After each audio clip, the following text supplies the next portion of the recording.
बिस्मिल्लाह अल्हम्दुलिल्लाह वस्सलातु वस्सलामु अला रसूलिल्लाह व अला आलिहि व अस्हाबिहि अजमाइन अम्मा बाद फ़अऊज़ु बिल्लाहि मिनश शैतानिर रजीम बिस्मिल्लाहिर रहमानिर रहीम रब्बि इश्रह ली सदरी व यस्सिर ली अमरी वहलुल उक़दतम मिन लिसानी यफ़क़हू क़ौली। अस्सलामु अलैकुम व रहमतुल्लाहि व बरकातुहू।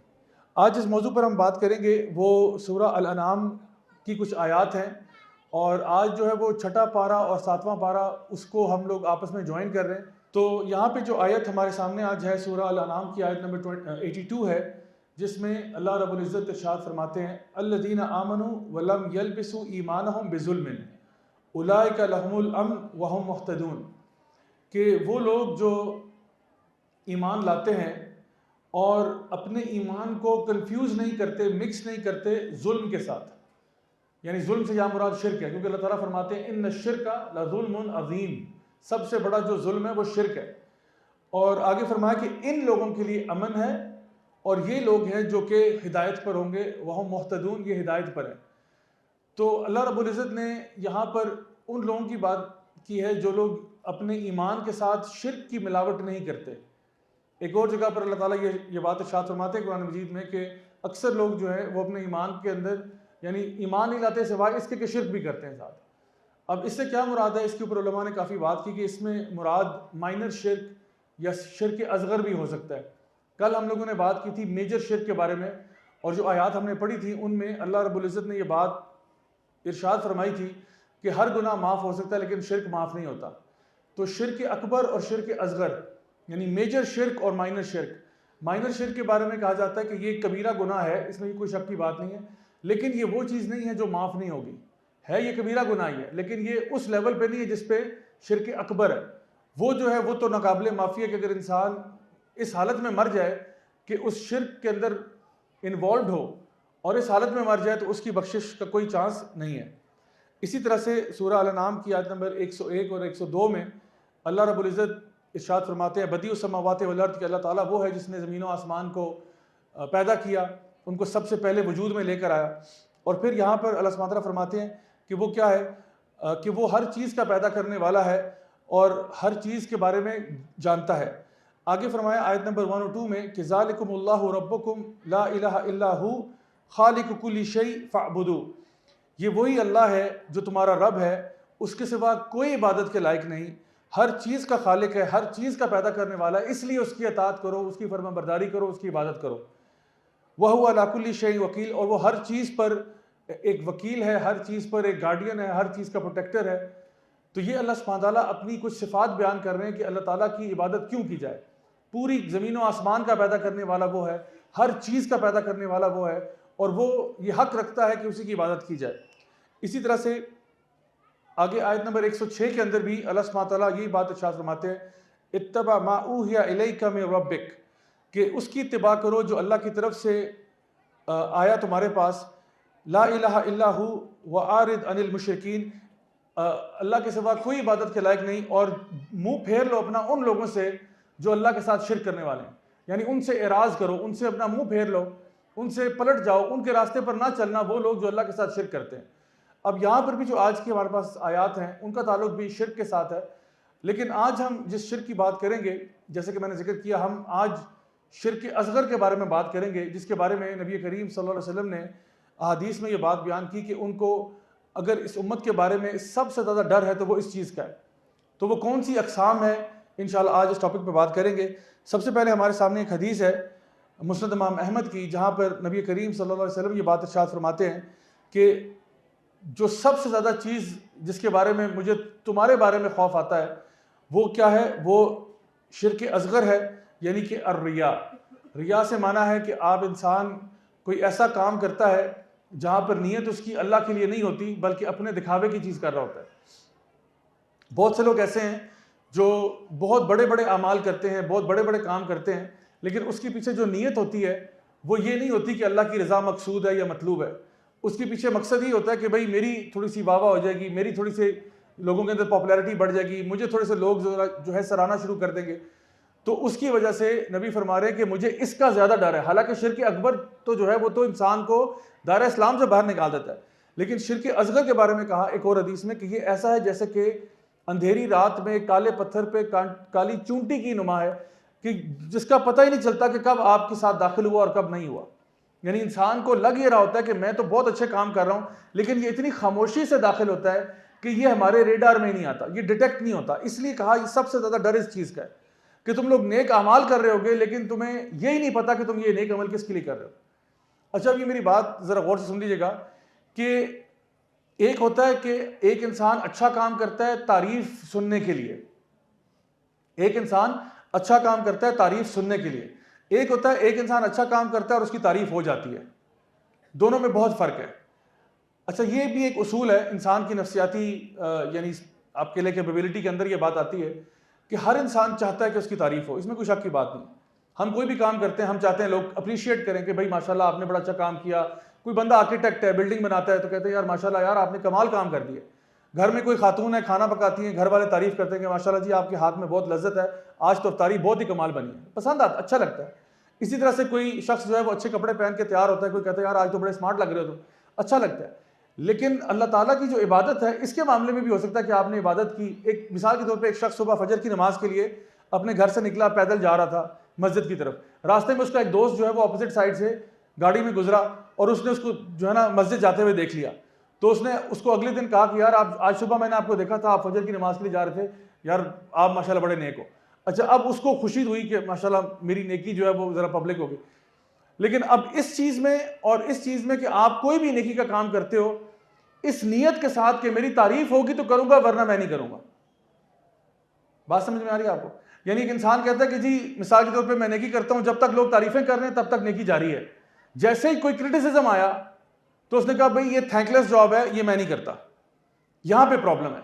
तो नेकी करते रहना चाहिए। अब देखिए हम लोग कोई लेक्चर देते हैं, कोई टॉक देते हैं, लोग अप्रिशिएट करें अल्हम्दुलिल्लाह, नहीं भी करते तो भी कोई टेंशन नहीं है, बल्कि ना अप्रिशिएट करने पे अजर ज्यादा है, क्योंकि हम लोगों की जो भी बातें हैं वो सुननी पड़ती हैं, सहनी पड़ती हैं, उसके ऊपर बर्दाश्त भी करना पड़ता है और उसके ऊपर अपने आप को जरा मजबूत भी रखना पड़ता है कि चलो कोई बात नहीं यार, ये तो हम किस खेत की मूली है। नबी करीम सल्लल्लाहु अलैहि वसल्लम को जब लोगों ने नहीं छोड़ा, हालांकि उनसे अच्छा कोई दीन का दाई नहीं था, उनसे अच्छा कोई मुबल्लिग नहीं था, उनसे अच्छा कोई किसी का बयान नहीं था, लेकिन अगर उनको भी ताइफ में पत्थर पड़ सकते तो हम किस खेत की मूली है कि हमें किसी ने चार बातें अगर कह दी तो हम वो जो है माइंड करके बैठ जाएंगे भाई देखो ये तो अब दीन की दावत में तो ये सब कुछ सहना पड़ रहा है, तो छोड़ो यार ये काम ही नहीं करते, कोई और काम करते हैं।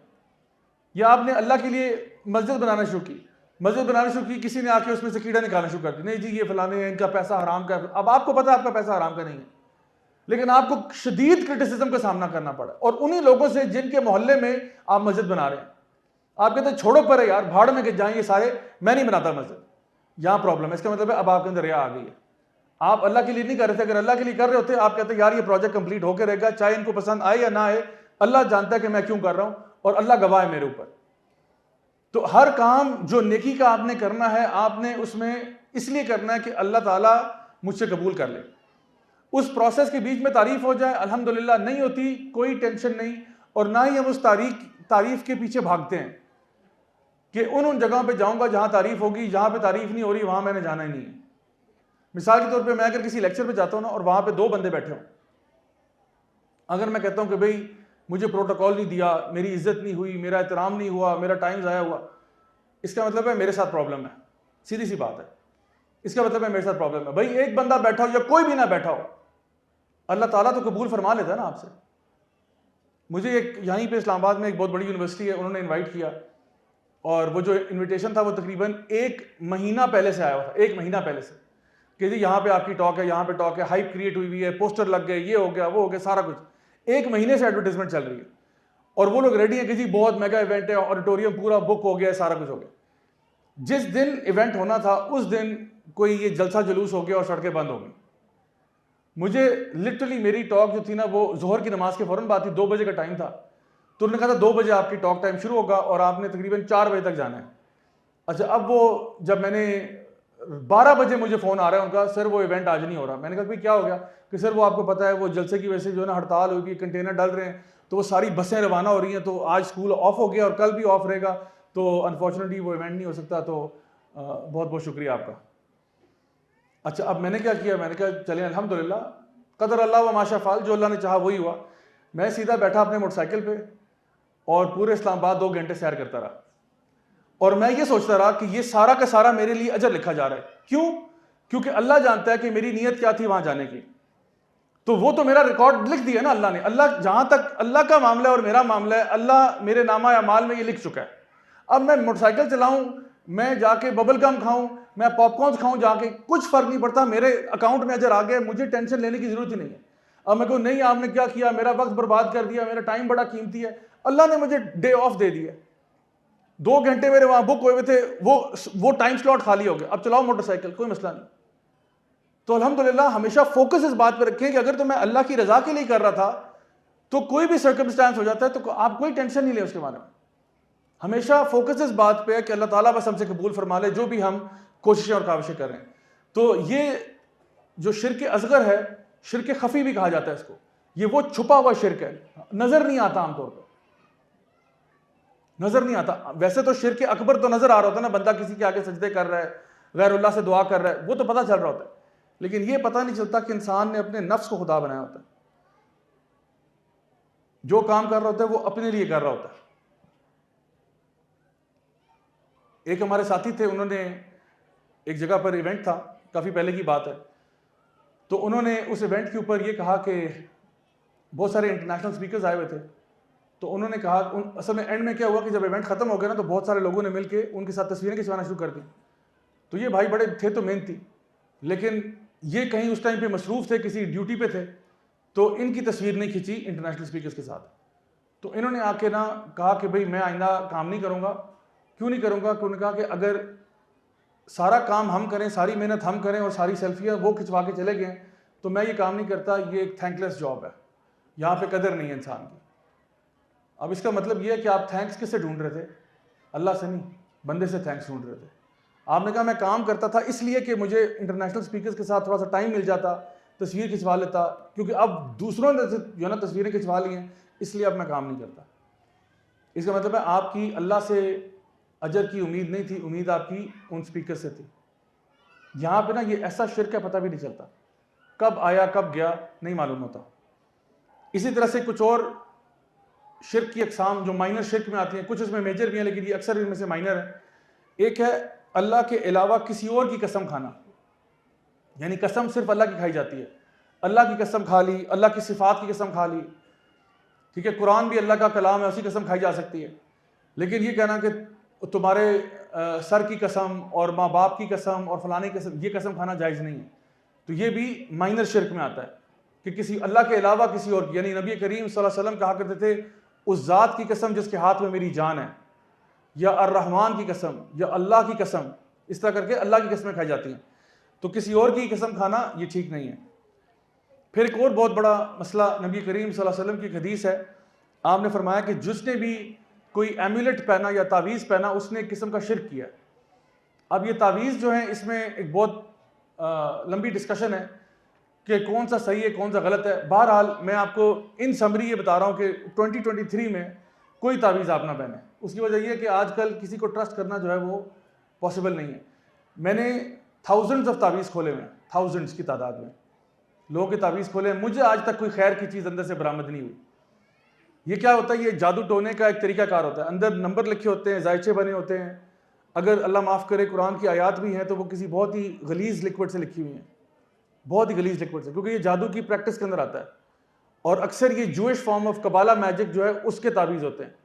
तो तावीज़ की भी अकसाम में, या तो वो मिसाल के तौर पर किसी प्रॉपर जादूगर का तावीज़ होगा जिसमें उसने बाकायदा मैजिक किया होगा, या फिर कोई फ्रॉडिया होगा जिसने आपको किसी, जिस तरह मैंने एक तावीज़ खोला उसमें मीज़ान बनास्पति घी का इश्तिहार था अंदर, लिखा होता हर चीज़ मीज़ान में अच्छी लगती है। तो मैंने कहा ये अल्लाह का बंदा गले में डाल के घूम रहा था, 2 साल हो गए बेचारा उस तावीज़ को, कहता उसको ये कहा गया था ये पहन के फिर शिफा होगी इंशाल्लाह। तो कुछ इस तरह के फ्रॉडी होते हैं, वो कुछ प्रोग्राम भी आते हैं टीवी पे, वो सरेआम वगैरह, उसमें वो एक्सपोज भी करते रहते हैं इस किस्म के फ्रॉडिये जो होते हैं। एक पीर बाबा का दिखाया उन्होंने उसी प्रोग्राम में, किसी पीर बाबा साहब वो किसी गाँव में बैठते हैं, तो उन्होंने कहा कि जी वो पीर साहब जब सर पे हाथ फेरते हैं तो अंदर से रूहानियत महसूस होती है। पीर साहब जब सर पे हाथ फेरते हैं तो एक रूहानियत सी जो है ना महसूस होती है। पता चला वो 12 वोल्ट की बैटरी लगी हुई थी उनके हाथ के साथ, तो वो जो बिजली का करंट दौड़ रहा था ना उसको आप रूहानियत कह रहे हैं, रूहानियत महसूस हो रही है बहुत ज़्यादा। तो इस किस्म के फ्रॉडी होते हैं। तो ये एक कैटेगरी है उन लोगों की जो फ्रॉड करते हैं, और इसी तरह के 2 नंबर तावीज़ देते हैं। अब ये क्या करते हैं, 500 रुपया ले लेगा आपसे, 1000 रुपया ले लेगा, ये छोटी गेम खेल रहा होता है, 500-1000 रुपए में ये आपको तावीज़ दे देगा, कहेगा ये, और फिर आपको स्पेशल इंस्ट्रक्शन देते हैं, खोलना नहीं है तावीज़, खोलना नहीं है, खोलना नहीं है, वरना तावीज़ आया हो जाएगा। पता नहीं क्यों नहीं खोलना, तो मैं कहता हूँ इधर लाओ मैं खोलता हूँ, खोल देता हूँ तो अंदर से ये निकलता है। अच्छा, या फिर वो जो जादू करने वाले होते हैं वो क्या करते हैं कि वो तावीज़ फिर बहुत गंदे किस्म के तावीज़ बनाते हैं जिसमें जादू होता है और शयातीन के नाम लिखे होते हैं और कुरान की आयात जो है वो किसी गलीज लिक्विड से लिखी होती हैं, खून से लिखी होती हैं, अल्लाह माफ़ करे, और इससे भी वर्स। तो वो चीज़ें फिर हमें ज़ाया करनी पड़ती हैं। तो एक जो निकलती है शायद गुंजाइश, यानी बाज़ उलमा ने कहा कि जी कुरान वाला तावीज़ पहना जा सकता है, लेकिन उसकी भी मैं समझता हूँ आज ज़रूरत नहीं है, क्योंकि असल में जो नबी करीम सल्लल्लाहु अलैहि वसल्लम का तरीका है वो सबसे बेहतरीन है, और वो ये है कि कुरान मजीद तिलावत के लिए है, कुरान मजीद टांगने के लिए नहीं है। कुरान मजीद अल्लाह ताला ने फरमाया कि वरतिल कुरान तरतीला, कुरान की तिलावत करो अच्छे अंदाज में। कुरान तुम्हारे लिए हुदा व शिफा व रहमत, तुम्हारे लिए हिदायत है, शिफा है, रहमत अल्लाह की तरफ से। तो कुरान की तिलावत करनी चाहिए, वरना आसान तरीका तो ये होता कि एक तो वो छोटे छोटे कुरान भी मिल जाते हैं, लोगों ने बड़े बड़े जो है ना कुरान माइक्रो कॉपी करा के भी बनाए होते हैं, तो वो कुरान आप टांग ले तो फिर शिफा हो जाएगी। यानी बजाय एक आयत लिखने के पूरा कुरान ही लेके फिरें, या और बेहतर चाहें तो आप USB ले लें हमारे स्टॉल से, पूरे कुरान वाली, उसमें पूरा कुरान भी होगा, तर्जुमा कुरान भी होगा, तफसीर भी होगी, ये वाला लेक्चर भी होगा खास तौर पे तबर्रुक के लिए। तो वो USB गले में डाल के 8 GB की घूम रहे हैं आप और कह रहे हैं इंशाअल्लाह रहमान ये तो यूथ क्लब सर्टिफाइड USB है। कुरान और हदीस का पूरा ज़ख़ीरा भी मौजूद है और ये लेक्चर जो हमने तरावी तफसीर में अटेंड किए हैं पूरे लेक्चर भी शामिल हैं। तो लेकिन मैं बताऊँ सबसे पहले मसला आप ही के साथ होगा, जो ये USB पहन के फेरेगा ना, सबसे पहले प्रॉब्लम इसके साथ होगा। तो इस किस्म की चीज़ें जो है ना, तवक्कल अल्लाह की ज़ात पे है, USB भी तवक्कल नहीं है, या कोई चीज़ जो गले में टांगी हुई है उस पर तवक्कल नहीं है। तो इसलिए कोई किसी किस्म का भी तावीज़ वगैरह हो उसको जो है ना आप सबसे पहले दूर करें, और जो मसनून अज़कार और दुआएं उनकी तरफ जाएं। हमें नबी करीम सल्लल्लाहु अलैहि वसल्लम ने बताया आयतुल कुर्सी रात को पढ़ के सोना चाहिए, आखिरी 2 आयात सूरतुल बकरा की वो पढ़ के सोना चाहिए। नबी करीम सल्लल्लाहु अलैहि वसल्लम कुल हुवल्लाहु अहद, कुल औज़ु बिरब्बिल फलक, कुल औज़ु बिरब्बिन नास अपने हाथों पे पढ़ के फूंकते। किस तरह फूंकते? ऐसे नहीं करके, नहीं ऐसे करके, थूकने वाला जैसे रहा लेकिन मार फूक रहे हैं करते, और फिर पूरे जिस्म पर हाथ रब करते जहां तक आपका हाथ पहुंचता। 3 दफा ऐसे करते, फिर दोबारा पढ़ते, फिर पूरे जिस्म पर हाथ रब करते, फिर करते। तो ये मसनून चीज़ें, ये वो हैं जो कि नबी करीम सल्लल्लाहु अलैहि वसल्लम से साबित हैं हर किस्म के शर से बचने के लिए। कुल औज़ु बिरब्बिल फलक, कुल औज़ु बिरब्बिन नास, कुल हुवल्लाहु अहद, आयतुल कुर्सी, आखिरी 2 आयतें सूरतुल बकरा की, और इस तरह के बेशुमार अज़कार हैं। बिस्मिल्लाहिल्लज़ी ला यदुर्रु मा अस्मिही शैउन फिल अर्दि वला फिस समाई वहुव अस्समीउल अलीम, औज़ु बिकलिमातिल्लाहि ताम्माति मिन शर्रि मा खलक़, औज़ु बिकलिमातिल्लाहि ताम्मा मिन कुल्लि शैतानिन व हाम्मा व मिन कुल्लि ऐनिन लामा, और इस तरह के बेशुमार हैं। तो हिस्नुल मुस्लिम एक बहुत अच्छी किताब है जिसमें जितने भी ये मसनून दुआएं अज़कार वगैरह हैं, उसकी ऐप भी मिल जाती है आजकल, तो आप अपने फ़ोन पे डाउनलोड कर लें या फिर आप उसकी बुक ले लें, तकरीबन हर बुक स्टोर से मिल जाएगी आपको। तो उसमें वो मसनून दुआएं अज़कार रेफरेंसेस के साथ दिए हुए, तो वो असल काम करने वाले हैं, ये काम करने वाले नहीं थे जो हम लोगों ने अपना ली, क्योंकि हम लोग कर रहे हैं जी शॉर्टकट। हमें हर चीज़ में शॉर्टकट चाहिए, ना मैंने दुआएं पढ़नी है, ना मैंने अज़कार पढ़ने हैं, ना मैंने तहारत में रहना है, ना मैंने नमाजें पढ़नी है, मेरे गले में कुछ चीज़ टांग दो बस ये ठीक है। ये दीन का तरीका नहीं है। दीन का तरीका ये शॉर्टकट वाला नहीं है। दीन का मतलब है आप खुद पढ़ें, खुद तिलावत करें, खुद बच्चों पे फूकें, खुद ये सारे काम करें, बजाय कि आप कहें कि हम किसी और से करवाएंगे। एक और एम्यूलेट, एक और तावीज़ जो लोग इस्तेमाल करते हैं उसकी तरफ भी निशानदेही करता चलूँ। ये जो आप शायद इस वक्त स्क्रीन पे देख रहे हैं, ये चीज़ शायद आपने देखी होगी। बराए मेहरबानी अगर आपके घर में ये है तो इसको हथौड़ा मार के तोड़ दें, क्योंकि ये ईवल आई की प्रोटेक्शन के लिए नहीं है, ये आपका अल्लाह ताला से तवक्कुल डिस्टर्ब कर रहा है। कोई नबी करीम सल्लल्लाहु अलैहि वसल्लम की ऐसी हदीस नहीं है, कोई सहाबा ताबईन तबा ताबईन में इस चीज़ का जिक्र ही कोई नहीं है। तो क्या नजर बद हक है? जी बिल्कुल हक है। क्या उसको तोड़ने का तरीका ये है? जी नहीं, ये तरीका नहीं है नजर बद खत्म करने का, बल्कि ये उल्टा आपका तवक्कुल अल्लाह से डिस्टर्ब कर रहा है। कि मांगना अल्लाह से था, आपने अपने घर में एक चीज़ टांग ली कि जी सारी कोई सुपर पावर्स इसमें आ गई हैं, पता नहीं कौन सी कोई मार्वल की फिल्म देखते रहे आप, जहाँ पे आपको लगा कि सारा कुछ इसके अंदर जज्ब हो जाएगा। कोई जज्ब नहीं होगा इसमें। ये सिर्फ एक कांच का टुकड़ा है, बड़े आराम से टूट जाता है। मैंने बहुत तोड़े हुए हैं, कोई टेंशन नहीं, इंशाल्लाह बहुत ही आराम से ऐसे फेंकेंगे टूट जाएगा इंशाल्लाह। तो ये तोड़ें जिस तरह आदम जो है ना इब्राहिम अलैहिस्सलाम ने अपने बुत तोड़े थे ना जाके, तो अगर आपके घर में इस किस्म के बुत पड़े हुए ना, छोटे छोटे बुत, उनको तोड़ें, क्योंकि हमने ये शिर्क नहीं करना, हमने अल्लाह ताला के साथ किसी को एसोसिएट नहीं करना। नजर बद से बचने का तरीका नबी करीम सल्लल्लाहु अलैहि वसल्लम ने जो दुआ सिखाई है, औज़ु बिकलिमातिल्लाहि ताम्मा मिन कुल्लि शैतानिन व हाम्मा व मिन कुल्लि ऐनिन लाम्मा, ये दुआ है। इसी तरह फलक नास है, आयतुल कुर्सी है, वो जो मैंने चीज़ें बताई हैं, ये चीज़ें हैं नजर बद से बचने के लिए। और नजर बद क्यों लगती है? उसकी मेन वजह होती है हसद, मेन वजह उसकी हसद है। और उलमा इसके बारे में बयान करते हैं कि एक इंसान आपके साथ जो हसद करने वाला है वो आपको एक, मतलब इसकी मुझे पूरी साइंस नहीं पता इसके पीछे, लेकिन बहरहाल वो ये कहते हैं कि एक बंदा जो आपके साथ हसद करने वाला है वो आपको आपकी चीज़ों को बुरी निगाह से देख रहा है, और वो बुरी निगाह जिसको आजकल हम लोग नेगेटिव वाइब्स कहते हैं वो ट्रांसमिट कर रहा है आपकी तरफ, जिसकी वजह से आपके साथ कोई मामला दरपेश आ जाता है। और हमें कैसे पता चलता है कि कोई चीज़ बुरी नज़र से हुई है या कोई हादसाती तौर पे वाक़या हो गया? तो जो बुरी नज़र के साथ ताल्लुक़ है वो उन चीज़ों का है जहाँ पे कोई बहुत सडनली कोई चीज़ आपके साथ हुई है। सहाबा ये बात इरशाद फरमाते हैं कि एक सहाबी बाकी सहाबा के साथ एक दरिया के अंदर नहा रहे थे, और बाकी कुछ सहाबा वहाँ पे कपड़े धो रहे हैं, कोई कुछ काम कर रहे हैं। तो एक सहाबी वहाँ पे नहा रहे थे, तो आधे वो पानी के अंदर थे, आधे पानी से बाहर थे। तो थे बड़े माशाल्लाह खुशअकल भी थे, जिस्म भी माशाल्लाह तगड़ा था उनका।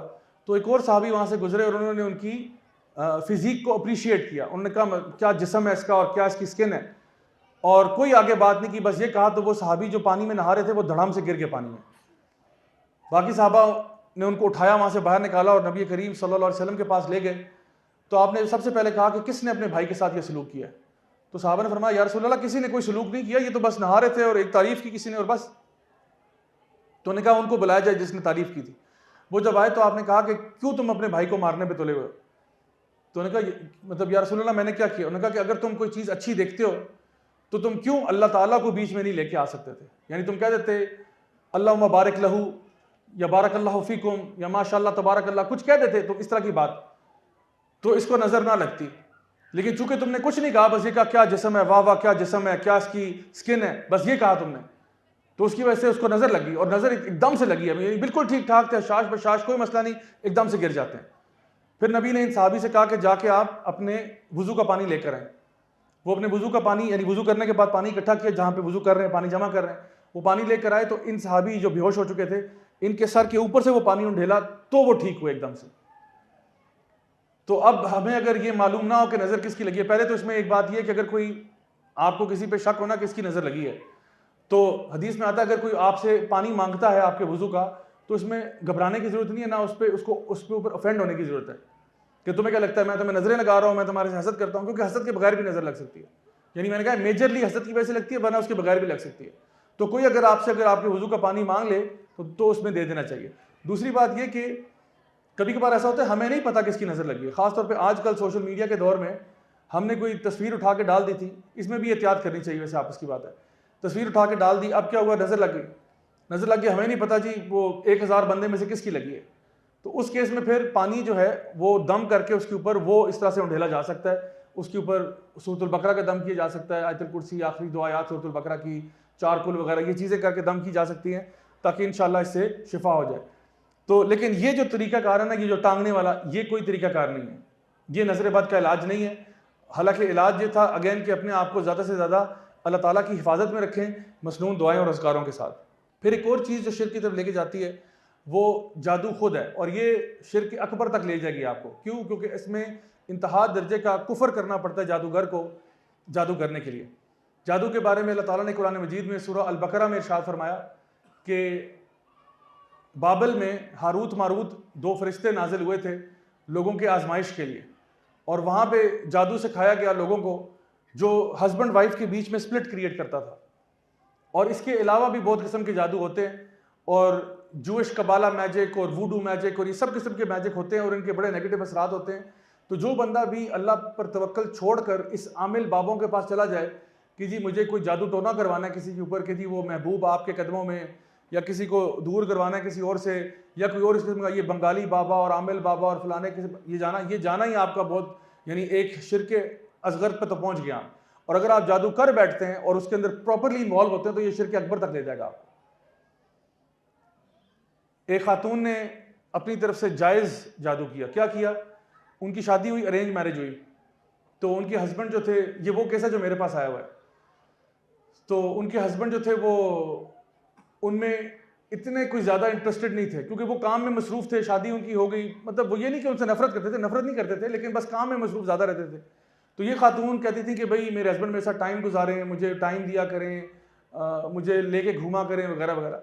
तो वो बंदा जो था वो ये सोच रहा है कि भाई मैं इस वक्त अपने आप को इस्टेब्लिश कर रहा हूँ, मैं अपना ज़रा पहले अपना करियर बना लूँ तो ये चीज़ें होती रहेंगी, वो अपनी और फ्रीक्वेंसी में।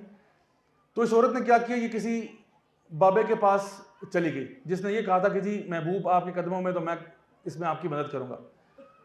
तो वो बंदा जो जादूगर था उसने कहा कि जी ये हम बड़ा ही एक काला इल्म होता है और उसमें आपको ये लाना पड़ेगा, वो लाना पड़ेगा, पैसे भी लिए, सारा कुछ किया। तो इसके हस्बैंड पे जादू किया, उसके हस्बैंड की बनियान मंगवाई, ऐसा कपड़ा जिस पे उसका पसीना लगा हो, उसके बाल नाखून मंगवाए, सारा कुछ करवा कर। अब देखें, एक आम इंसान को पता होना चाहिए कि ये नबवी तरीका हो नहीं सकता। कोई ऐसी हदीस एक पता है जहां पे नबी ने कहा कि जी किसी की बनियान लेकर आओ या किसी के नाखून लेके आओ या बाल लेके आओ? ये तो स्ट्रेट अवे आपको पता चला, काली सीरी लेके आओ, काला बकरा लेके आओ जबा करके। तो ये सिंपल सी बात है, आपको पता लग जाएगा ये कौन सा इस्लाम है जहां पे ये इस किस्म के अच्छा काला उल्लू पता नहीं पकड़ के लाओ, तो इस ऊट पटांग चीजें। तो यू अंडरस्टैंड कि ये चीज ठीक नहीं है। लेकिन उस औरत ने कहा, वो इस वक्त जो थी ना, सिर्फ एक फोकस था कि मेरा हस्बैंड मुझसे प्यार क्यों नहीं कर रहा। तो उसने अपने हस्बैंड पर जादू करवाया, 1 दफा, 2 दफा और 3 दफा। 6 महीने के अंदर उसके हस्बैंड का इंतकाल हो गया। जादू का असर हुआ कि हस्बैंड थोड़ा सा बेहतर हो रहा है, लेकिन 6 महीने में मर गया बेचारा, नहीं हैंडल कर सका। तो मैं आपको बताऊं, ये जादू जो है ना, ये कोई ऐसी चीज नहीं है कि बंदा समझे कि जी इसमें मसलों का हल है। ये बिगाड़ है और कुछ भी नहीं है। बिगाड़ दुनिया में भी है और आखिरत तो गई आपकी, सीधी सीधी गई आखिरत, क्योंकि आपने एक ऐसी हराम चीज की तरफ रखा है। और जो जादूगर है उसकी शरीयत के अंदर सजा मौत है, कि जादूगर अगर शरीयत में पकड़ा जाए तो हुकूमत का फर्ज बनता है कि उसको एग्जीक्यूट कर दे। ये इतना बड़ा गुनाह है, क्योंकि जादूगर को जादू करने के लिए इंतहा दर्जे का कुफर करना पड़ता है, इंतहा दर्जे का कुफर। और हम जाके उसी से मदद ले रहे हैं कि तुम कुफर करो हमारी मदद करने के लिए। हम कहते हैं जी छोड़ो परे, ईमान से ईमान जो भी है, मेरा मसला हल करें आप। यही चैलेंज हारूत मारूत का था। उन लोगों के पास जब गए कि जी हमारे पास मैजिक है, ये तुम्हें बर्बाद कर देंगे, उनका छोड़ो बर्बादी को, हमने मसला हल करना है। बाय हुक और बाय क्रुक हमारा मसला हल करो बस, हमें कोई टेंशन नहीं है कि दीन की बेहरमती और ये जो भी हो रहा है। तो ये भी एक ऐसी चीज है जो इंसान को शिर्के असगर से अकबर तक ले जाती है। उसके अलावा फॉर्चून टेलिंग में ईमान लाना, ये नजूमियों के पास जाना, ये जो हाथ देखने वाले, पामिस्ट्री करने वाले, हॉरोस्कोप्स वाले, जितने भी लोग आपको गैब का इल्म दे रहे हैं, फ्यूचर के बारे में बातें बता रहे हैं, फ्यूचर कोई नहीं जानता सिवाय अल्लाह की ज़ात के। हत्ता कि नबी करीम सल्लल्लाहु अलैहि वसल्लम से पूछा गया कि या रसूलल्लाह मत अस्सा, क़यामत कब आएगी? आपने कहा जिस तरह सवाल करने वाले को मालूम नहीं है, इसी तरह जिसको सवाल किया जा रहा है उसको भी मालूम नहीं है। ये इल्म अल्लाह ही जानता है। तो फ्यूचर जो है ना वो कोई नहीं जानता, ये सब ड्रामेबाजियां करते हैं और सिर्फ आपको बेवकूफ़ बनाने के लिए करते हैं। मेरे मास्टर्स के प्रोग्राम के अंदर इस्लामिक स्टडीज़ में इस पर भी एक पेपर था हमारा कि हॉरोस्कोप्स के ऊपर मैंने पूरा एक रिसर्च पेपर लिखा था कि हॉरोस्कोप्स का ओरिजिन क्या था, कहाँ से आगाज़ हुआ, कहाँ पे इंतहा हुई। ये बिल्कुल सूडो साइंस है, इसका ताल्लुक किसी भी साइंटिफिक चीज़ से नहीं है। ये सिर्फ यानी आप कह लें कि एक सुपरस्टिशियस चीज़ है। It is not based in science at all. जब आप इसकी डिटेल पढ़ेंगे तो आपको आइडिया होगा। तो ये बिल्कुल फजूल है इन चीज़ों के ऊपर ईमान लाना। जिस तरह उस ज़माने में अरबों के यहाँ तियर का एक कॉन्सेप्ट मशहूर था। तियर क्या होता था कि वो परिंदे लेते थे और जिस तरह एक पिंजरे में उनको रखा हुआ या उनके ऊपर एक वो टोकरा सा डाला होता था, तो कहते थे कि जब हम टोकरा उठाएंगे ना तो परिंदे अगर राइट गए तो काम करेंगे। ये उनका उस जमाने का इस्तिखारा होता था। अगर राइट में उड़े तो करेंगे, लेफ्ट में गए नहीं करेंगे, बीच में उड़े तो और परिंदे लाओ दोबारा से करो क्योंकि ड्रॉ हो गए। तो ये वो करते थे। अब ये उनके यहाँ ये दीन था कि चलो जी सारे इकट्ठे हो जाओ, सारे आगे चलो जी परिंदों के साथ अब तियर करते। कोई फैसला करना है, वो टोकरा उठाया, इधर गए, हाँ जी अब ये फैसला करना पड़ेगा। अब ये क्या है? ये सब ड्रामेबाजी है, ये सुपरस्टिशन है। तो वो उस जमाने में जो करते थे, आज हम बड़े सोफिस्टिकेटेड हो गए, हम भी वही सुपरस्टिशन कर रहे हैं, वही चीजों पर हम भी ईमान ला रहे हैं। हॉरोस्कोप स्टार्स बताएंगे कि आपका दिन अच्छा हो रहा है या बुरा हो रहा है। यानी पूरे क्लासिफिकेशन जो है 12 स्टार्स के अंदर उन्होंने ब्रेकअप कर दिया। तो जितने भी मिसाल के तौर पे जितने भी कैप्रिकॉन्स हैं उनका आज बुरा दिन गुजरा है। हो सकता है किसी को आज सैलरी मिली हो सकता है किसी की आज शादी हुई हो सकता है किसी को आज कुछ और मिला हो। तो कह रहे हैं जी कैप्रिकॉन्स का तो आज दिन बहुत ही खराब गुजरा है, जेमिनाइज का अलबत्ता बहुत अच्छा गुजर रहा है। तो क्या सारी दुनिया को आपने 12 कैटेगरीज में डिवाइड कर दिया? अमीर गरीब छोटा बड़ा सारों को ऐसे कह दिया आपने? तो ये बिल्कुल फजूल सी बात है। इसी तरह से ईवल ओमन्स में ईमान लाना, ये भी माइनर शिर्क है, शिर्क असगर है। ये जी कि काली बिल्ली गुजर गई कुछ हो ना जाए, मैं सीढ़ी के नीचे से गुजर गया कुछ हो ना जाए, यानी वो हजारों किस्म की चीज़ें हैं। कोई नमक गिर गया, कोई पता नहीं चावल गिर गए, क्या हो गया, 2 मैनाएं आके बैठ गई तो ये प्यार है, 3 बैठी तो पता नहीं क्या है। तो इस तरह की चीज़ों पर ईमान लाना ना, ये भी क्या है, तवाहम परस्ती है। आप उन चीज़ों पर बिलीव कर रहे हैं जिनकी कोई हैसियत नहीं है, कोई बेसिस नहीं है। तो जो बंदा इस किस्म की चीज़ों पर भी ईमान लाता है, ये भी शिर्क असगर कर रहा है, अल्लाह से तवक्कल डिस्टर्ब कर रहा है अपना। तो हमारा दीन जो है ना, हमें इन चीज़ों से लिबरेट करता है। Finally, last but not least, Allah ताला के फैसलों पर नाराज़ होना, ये भी एक माइनर फॉर्म ऑफ शिर्क है। अल्लाह ताला के फैसलों पर नाराज़ होना, कोई हो गया कुछ, मिसाल के तौर पे कोई नुकसान हो गया, कुछ कोई भी ऐसा मामला हो गया, तो to be internally dissatisfied with inevitable events, कुछ हो गया, अब आपने कहा ये हाय मेरे साथ ही क्यों हुआ, ये मेरे साथ क्यों हुआ, मैंने आखिर किसी का क्या बिगाड़ा था। भाई जो कुछ हुआ, अल्लाह ताला हर मामले में बेहतरी करता है हमारी। अल्लाह ताला को पूरी पिक्चर नजर आ रही होती है और हमें सिर्फ एक छोटा सा पिक्सल नजर आ रहा होता है। ये ऐसी मिसाल है कि अगर एक छोटा सा बच्चा 5-6 साल का, उसका बाप उसको डेंटिस्ट के पास लेके जाता है, तो बच्चे के दांत खराब हुए में वो डेंटिस्ट के पास लेके जाता है कि जी इसकी टूथ एक्सट्रैक्शन होगा या कोई रूट कनाल होगा। तो बच्चा 15 मिनट डेंटिस्ट की चेयर में है, उसको इंजेक्शन भी लगा है, उसके ऊपर ड्रिल भी लगी है, उसको दांत भी निकाला गया, 15 मिनट अजियत में है। और जब वो अजियत में था तो उसका साइड पे बाप खड़ा मुस्कुरा रहा था कि कोई बात नहीं बेटा, इट्स ओके बेटा, कोई बात नहीं, इट्स ओके। बच्चे को लगता है मेरा बाप कोई बहुत ही नेक्स्ट लेवल का सेडिस्ट है कि भाई मैं यहाँ तकलीफ में हूँ और ये खड़ा मुस्कुरा रहा है।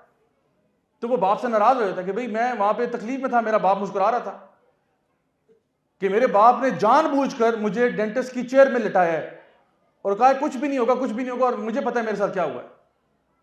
तो मेरे साथ तो ये मेरे बाप ने बहुत बुरा किया, बहुत बुरा किया मेरे साथ। 15 मिनट जिस अजियत में मैं था, मेरे बाप को आइडिया भी नहीं। लेकिन क्या ये बाप ने मोहब्बत में किया या नफरत में किया बच्चे की? जाहिर बात है ये बाप की मोहब्बत है। क्यों? क्योंकि बाप बड़ी पिक्चर को देख सकता है, बच्चा नहीं देख सकता। बच्चे को सिर्फ वो डेंटिस्ट की चेयर ही नजर आ रही है। बाप देख रहा है कि अगर ये इस प्रोसेस से ना गुजरा ना, इस तकलीफ से ना गुजरा, तो अगला पूरा साल बेचारे का बहुत खराब रहेगा, ये हर रोज रात को तकलीफ में होगा। तो बेहतर ये कि बजाय हर रोज रात को तकलीफ और अजियत से गुजरे, ये 15 मिनट की पेन बेटा बर्दाश्त कर लो, आगे सारा क्लियर है रास्ता। तो कभी कभार क्या होता है कि हमारी कोई चाहत होती है और अल्लाह ताला हमारी उस चाहत से हमें रोक देता है, लेकिन यकीन जानिए उसी में हमारे लिए खैर होती है। तो इसलिए अल्लाह ताला पर भरोसा, अल्लाह पर तवक्कुल होना चाहिए कि जो भी मेरी ज़िंदगी में होगा ना, वो मेरी बेहतरी के लिए होगा। ये जान लें अल्लाह ताला हमें हमारी माओं से ज़्यादा मोहब्बत करता है, तो क्यों अल्लाह बुरा चाहेगा हमारे लिए? हो सकता है वो आर्जी तौर पे आपको चीज़ समझ में नहीं आई। जैसे एक छोटा बच्चा है 2 साल का, वो बार बार हीटर की तरफ हाथ बढ़ाता है, हीटर है ना, हीटर की तरफ हाथ बढ़ाता है, तो माँ से कहती है मत करो मत करो मत करो। फिर माँ भी तंग आ जाती है, जोर से हाथ पे थप्पड़ मारती है कि मैंने कितनी देर तुम्हें मना किया नहीं करो। तो अब बच्चे को तो लगी है, हाथ पे चोट लगी है। अब वो कहता है मामा गंदी है, वो कोई बात सुन नहीं रहा, कहता मामा गंदी है। उसकी जो ना बड़ी बहन आके समझा रही है, उसको कहता नहीं मामा गंदी है। क्यों गंदी है? क्योंकि मामा ने मुझे हाथ पे मारा है। अब ये मामा की मोहब्बत है या नफरत है? मोहब्बत ही। अगर नफरत होती तो कहती बेटा बिस्मिल्लाह करके हाथ क्यों, सर घुसाओ अपना, पूरा अंदर जाओ, शाबाश जाओ, वापस ना आना, thank you, good returns to bad rubbish. ठीक है, लेकिन मामा ने ऐसा नहीं किया। मामा तो कह रही है, मामा ने हाथ पे थप्पड़ मारा क्योंकि मामा को पता है ये जो तकलीफ तुम्हें हुई है ना बेटा, इससे तुम्हारी जान बच गई है। बच्चे को नजर आ रहा था हीटर है, बड़ा प्यारा लग रहा है, इसको हाथ लगाऊंगा पता नहीं क्या होगा, उसको नहीं समझ आ रही थी। माँ को पूरी पिक्चर पता है। तो इसी तरह से कभी कभार ना हम भी कहीं हाथ बढ़ाते हैं और अल्लाह ताला ना हमें रोक देता है। हम कहते हैं कि मेरे साथ क्या हो गया, ये मेरे साथ क्या हुआ है, मैंने किसी का क्या बिगाड़ा था? कुछ नहीं बिगाड़ा आपने, फिक्र ना करें। लेकिन अल्लाह ने आपको बहुत बड़ी मुसीबत से रोका है, क्योंकि आपकी अकल लिमिटेड है, आपकी और मेरी ताकत लिमिटेड है ना। मैं ये टेबल उठा लूंगा, लेकिन बाहर कोई खड़ा हुआ ट्रैक्टर नहीं उठा सकता। मैं कुर्सी उठा लेंगे, टेबल उठा लेंगे, माइक्रोफोन उठा लेंगे, ट्रैक्टर नहीं उठा सकते। तो ताकत की क्या है? लिमिट्स है। ताकत है लेकिन लिमिटेड है। आई साइट भी है, मुझे आप लोग नजर आ रहे हैं, लेकिन इस हॉल से बाहर क्या है मुझे नजर नहीं आ रहा, या इस दीवार से पीछे क्या है आपको नजर नहीं आ रहा। तो आई साइट की भी लिमिटेशन है, समात की भी लिमिटेशन है। आपको मेरी आवाज आ रही है, लेकिन साथ वाली मार्की में क्या चल रहा है हमें नहीं पता, तो समात की भी लिमिटेशन है। इसी तरह हमारी अकल जो है, हम बहुत कुछ सोच सकते हैं, लेकिन अकल की भी क्या है? लिमिटेशन है। अल्लाह ताला अल अलीम भी है, अल हकीम भी है। सबसे ज्यादा इल्म वाला अल्लाह है और सबसे ज्यादा हकीम भी अल्लाह है, यानी सबसे ज्यादा नॉलेजेबल भी अल्लाह है और सबसे ज्यादा इंटेलिजेंट भी अल्लाह ही है। तो अल्लाह के फैसले मुकम्मल इल्म पर मबनी होते हैं और मैक्सिमम इंटेलिजेंस वाले होते हैं। मैक्सिमम यानी बेस्ट फैसले अल्लाह के होते हैं, जो मैं और आप सोच भी नहीं सकते। बट ये तो हम सोच सकते हैं कि अल्लाह का फैसला ना मेरे लिए बेहतर होगा, मुझे अभी समझ में नहीं आ रही, इंशाल्लाह आ जाएगी, खुदा की कसम मुझे समझ में आ जाएगी। अभी नहीं आएगी, 2 साल बाद आ जाएगी, 10 साल बाद आ जाएगी, 15 साल बाद आ जाएगी, लेकिन मैं यकीन दिलाता हूं समझ जरूर आएगी आपको। तो इसलिए अल्लाह ताला पर भरोसा करना सीखें। ये अल्लाह ताला के फैसलों पर नाराज हो जाना कि ये मेरे साथ क्या हो गया, ये मेरे साथ, फिक्र ना करें। इसका आपको कुछ ही अरसे के बाद पता चल जाएगा कि वो फैसला क्यों हुआ था आपके साथ, और फिर आप अल्लाह का शुक्र अदा करोगे कि अल्लाह तेरा शुक्र है कि जो हुआ वो वैसे ही हुआ जैसा तू चाहता था। तो इसलिए ये कुछ चीज़ें आज हम लोगों ने डिस्कस की हैं कि शिर्क अकबर तो है ही है, लेकिन शिर्क असगर क्या है, बहुत सारी उसकी अक़साम है। अल्लाह ताला से दुआ है कि अल्लाह ताला हमें हर किस्म के शिर्क से महफूज फरमाए और हर तरह की आफतों, मुसीबतों, परेशानियों से दूर रखे। अल्लाह ताला हम सबको नेक अमल करने की तौफीक अता फरमाए। जज़ाकुमुल्लाहु खैरन। वस्सलामु अलैकुम व रहमतुल्लाहि व बरकातुहू।